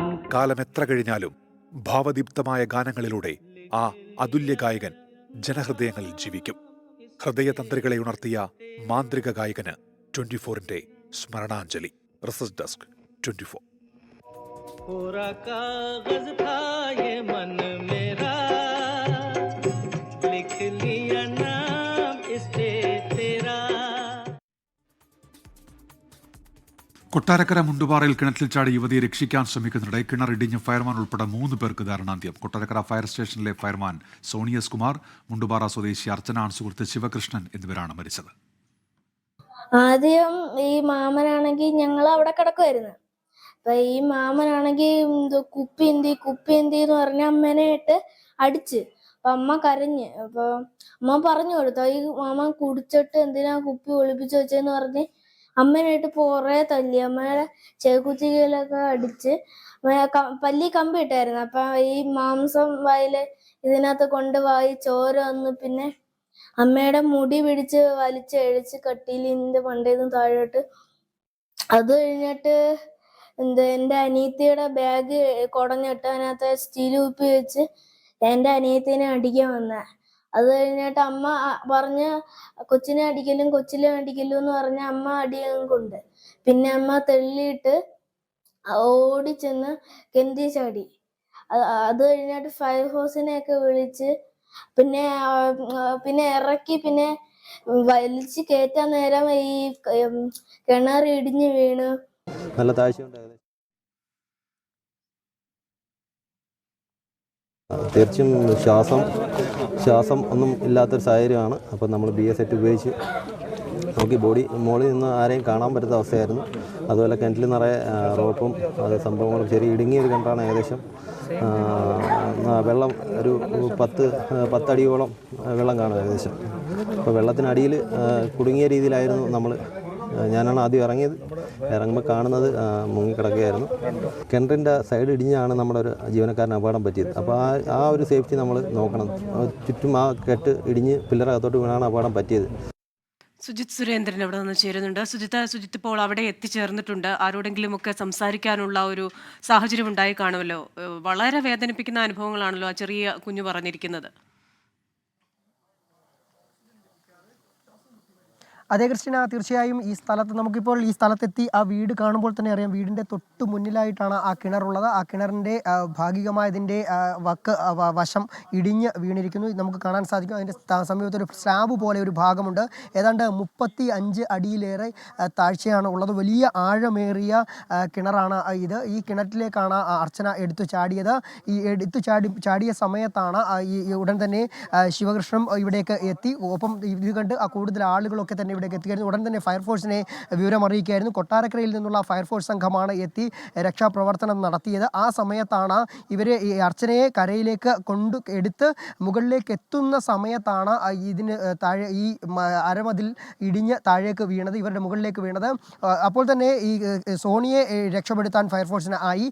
കരയ്ക്ക് എത്തിച്ച് ആശുപത്രിയിലേക്ക് കൊണ്ടുപോകും വഴി സോണി മരിക്കുകയായിരുന്നു. ബാക്കി 2 പേർ, അതായത് ഈ കരയ്ക്ക് ഇതിൻ്റെ ഈ ഭാഗത്തായി നിൽക്കുമ്പോഴാണ് ശിവകൃഷ്ണനും ഈ കിണറ്റിലേക്ക് വീഴുന്നത്. ആ സമയത്താണ് ഇരുവരും കിണറ്റിനുള്ളിലേക്കായി. ഏതാണ്ട് 4 മണിക്കൂറിലേറെ സമയമാണ് ഇവർ കിണറ്റിലേക്ക് വീണത്. ഇപ്പോൾ പ്രദേശവാസികളൊക്കെ നിരവധി ആളുകൾ ഇവിടേക്ക് എത്തിക്കൊണ്ടിരിക്കുകയാണ്. ഏതായാലും നമുക്ക് ആ പ്രദേശവാസികളോട് തന്നെ ഒന്ന് ചോദിക്കാം. ചേട്ടാ, ഇന്നലെ രാത്രിയിൽ ഈ സംഭവം നടക്കുമ്പോൾ ഇവിടെ അദ്ദേഹത്തിന് അതിനെക്കുറിച്ചുള്ള കൂടുതൽ വിശദാംശങ്ങൾ അറിയില്ല. നാട്ടുകാർ നിരവധി ആളുകളുണ്ട്. അയൽവാസികൾ നിരവധി വീടുകൾ തൊട്ടടുത്ത് അപ്പുറത്തും ഇപ്പുറത്തും ഒക്കെ തന്നെ വീടുകളുണ്ട്. ഈ അയൽവാസികളൊക്കെ ഉണ്ട്. നമുക്ക് അവരോട് തന്നെ ഒന്ന് ചോദിക്കാം എന്താണെന്ന്. ചേച്ചി, ഇന്നലെ ഈ സംഭവം നടക്കുന്ന സമയത്ത് നമ്മൾ അയൽവാസികളൊന്നും ഇത് അറിഞ്ഞിരുന്നില്ലേ? ഒരു 11:50 ആയെന്ന് തോന്നുന്നു സൗണ്ട് കേട്ടിട്ട്. ഇതുവേണം ഫയർഫോഴ്സിനെ വിളിക്കുന്നത്. അപ്പോൾ അതിന് മുന്നേ അതിനോട് അനുബന്ധിച്ച് തന്നെ ഈ കൊച്ചുങ്ങളും മരിച്ച ചെറുക്കനും കൂടെ ആണെന്നോ അതോ ഇനി അതിൻ്റെ സുഹൃത്തുണ്ട് ഇവിടെ, അവരാണെന്നൊന്നും അറിയാൻ വയ്യ. ഇങ്ങനെ തപ്പി നടക്കുന്ന സൗണ്ട് കേട്ട്. അപ്പോൾ അപ്പോഴത്തേന് കറണ്ട് പോയി. തപ്പി നടക്കുന്ന സൗണ്ട് കേട്ടിട്ട് ഞങ്ങൾ മെമ്പറെ അന്നേരം വിളിച്ച് ആ സമയത്ത്. എന്നിട്ട് അത് കഴിഞ്ഞിട്ട് ഞങ്ങൾ ഇവരുമായിട്ടൊന്നും വലിയ സഹകരണമൊന്നുമില്ല. അപ്പം നമ്മളിനി അങ്ങോട്ട് ചെന്നാൽ ഞങ്ങളുടെ വീടിൻ്റെ വണ്ടിയിൽ കയറിയുന്നുണ്ട്. ശ്രദ്ധിച്ച് ഈ പ്രശ്നങ്ങളൊക്കെ കാരണമാണോ നിങ്ങൾ സഹകരണം ഇല്ല? ഒരു സഹകരണം കുറച്ചതാ. നമുക്ക് വന്നടയ്ക്ക് ഞങ്ങളുമായിട്ടൊക്കെ സഹകരണം ഉണ്ട്. പക്ഷെ അവർ സ്വയം പിന്നെ നമ്മളായിട്ടൊരു സഹകരണമൊന്നും ഇല്ലാതെ ഇരുന്നത്. പിന്നെ എന്താണ് സംഭവിച്ചത് രാത്രിയിൽ? ഇന്നലെ ഇതോണം തപ്പി നടക്കുന്ന സൗണ്ടൊക്കെ കേട്ട് അപ്പോൾ എന്തോ ഒരു പന്തികേട് പോലെ തോന്നി. അങ്ങനെ 10-11:50 ആയെന്ന് തോന്നുന്നു. ഞാൻ അന്നേരം നോക്കി ഇത് അപ്പോഴാണ് ഇതുവേണം മെമ്പറെ വിളിക്കുകയൊക്കെ ചെയ്ത് പിന്നെ ഇതുവേണം ഞങ്ങൾ അപ്പോൾ ഇവർ ഫയർഫോഴ്സൊക്കെ വന്ന് ഇതുവേണം രക്ഷാപ്രവർത്തനം ചെയ്യുന്നു. അപ്പോൾ അങ്ങനെ അവർ നാട്ടുകാരും എല്ലാവരും കൂടെ ആയിരുന്നു. അവർ ഫയർഫോഴ്സ് നീ 5-6 പേരേ ഉള്ളായിരുന്നു. അപ്പോൾ അവരെ എല്ലാം കൂടെ ഒരാളകത്ത് ഇറങ്ങി അന്നേരം ആ കിണറിൻ്റെ അവിടെ എല്ലാം ഇടിഞ്ഞങ്ങനെ പോകുന്നത് ഞാൻ കണ്ടുകൊണ്ടിരിക്കുന്നു. ഞങ്ങൾ അവിടെ നിന്ന് കണ്ടുകൊണ്ടിരുന്നു. അപ്പോഴത്തേനെ ഞാൻ വിളിച്ചൂവിയൊക്കെ ചെയ്ത് അതുകൊണ്ടൊന്നും വരുന്നിരിക്കുകയായിരുന്നല്ലേ, അതായത് ഒരു മഴയൊക്കെ ആയതുകൊണ്ട് കുതിർന്ന് തലേന്ന് നിർത്താതുള്ള മഴയുണ്ടായിരുന്നു. പക്ഷെ വരുന്നവർക്ക് അറിയത്തില്ലല്ലോ ഇതിങ്ങനെ ഇരിക്കുവാന്നൊന്നും. ഒരാൾ പറയാനും ഇല്ലല്ലോ. 3 പിള്ളേരാ അവർക്ക്, പിന്നെ പൊടിപ്പിള്ളേരാ 3 പേര്. പിന്നെ ഈ അർച്ചനയും ശിവകൃഷ്ണനും കുറേ വർഷങ്ങളായിട്ട് ഇവിടെ ഒരുമിച്ച് ഓഗസ്റ്റിലെങ്ങാണ്ട അയാൾ വന്നത് ഇവിടെ. പിന്നെ ഇവർ 2023 ഇവിടെ വേണ്ട വീടിനപ്പുറത്തൊരു കുടിൽ പോലെ കെട്ടി താമസിച്ചുകൊണ്ടിരുന്നായിരുന്നു. 2023 കഴിഞ്ഞൊക്കെയാണെന്ന് തോന്നുന്നു അവർ വന്നത്. പിന്നെ അവർക്ക് ഈ വീടൊക്കെ വെച്ചത്. അപ്പോൾ അന്ന് ഒരാളുണ്ടായിരുന്നു. ആൾ പിന്നെ ഇപ്പം 5-6 മാസം കൊണ്ടേ ഇല്ല. അതിന് ശേഷം ഇപ്പം ഇങ്ങനെ ഈ അയൽവാസികളായ നിരവധി പേര് ഇവിടെ ഉണ്ട്. ഈ നിങ്ങൾ ഈ അയൽവാസികൾ തന്നെയല്ലേ ഇപ്പം ഈ രക്ഷാപ്രവർത്തനത്തിനൊക്കെ അതെ നൽകിയിരുന്നത്? രക്ഷാപ്രവർത്തനം ഫയർഫോഴ്സിനൊപ്പം ഉണ്ടായിരുന്നു. ആദ്യമേ ശരിക്കും അവിടെ ഈ 12 മണി കഴിഞ്ഞാണ്ട് ഈ പെൺകുട്ടി ആദ്യം എടുത്ത് ചാടി, ഈ അർച്ചന എന്ന് പറഞ്ഞ കുട്ടി എടുത്ത് ചാടിയത്. അപ്പോൾ ആ കുട്ടി എടുത്ത് ചാടിയതിന് ശേഷം ബഹളം കേട്ടൊക്കെയാണ് ഞങ്ങൾ ഇറങ്ങി വരുന്നത്. അപ്പോഴത്തേക്ക് ഫയർഫോഴ്സിനെ വിളിച്ചിരുന്നു.